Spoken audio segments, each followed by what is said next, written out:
Over a century ago, Oscar Wilde observed the gap between prices and value.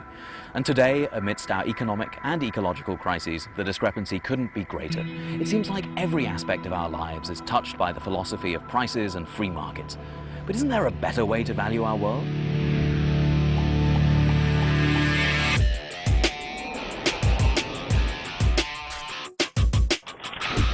Growing up, my parents had a convenience store, and my favorite thing there was the price gun. Especially when I got to make my own prices. And of course, I knew the exact value of my little brother. As a kid, that was a joke. But given our current crisis, when we see this as more valuable than this, when most people can't afford this, but they call this a value meal, where a tomato farmer gets paid less in a year than a Wall Street banker gets in an hour, it seems as if the joke is on us. So how do we get here? From the 1970s onward, our economy was hijacked by free market fundamentalists whose mantra was greed is good, regulation is bad. But it gets darker still. I encourage you all to go shopping more. We were all along for the ride. We bought, ate, and drove more, and paid for it with debt, diabetes, and pollution. We mortgaged our future and called it freedom.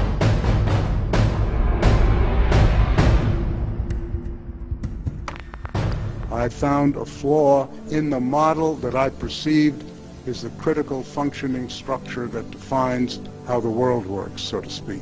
In other words, you found that your ideology was not right. It was not working. Precisely. So, if all of us got it wrong about markets and greed, then what now?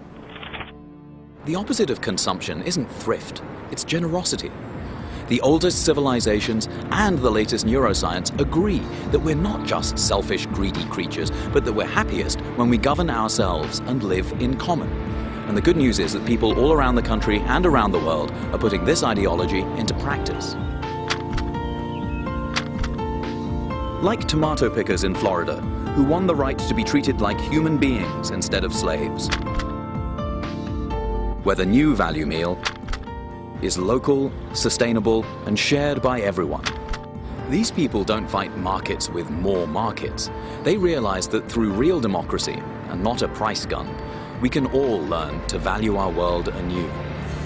One of the temptations is to go down to the local, to your local supermarket, to your Whole Foods, and you'll go in and you'll look for something that is, shade grown and organic and fair trade and, beetle friendly. And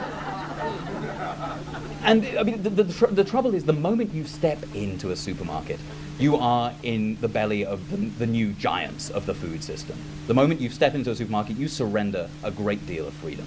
I mean, everything about a supermarket is engineered. Everything. I mean, the smell in the air. I mean, why is it that supermarkets have bakeries in them?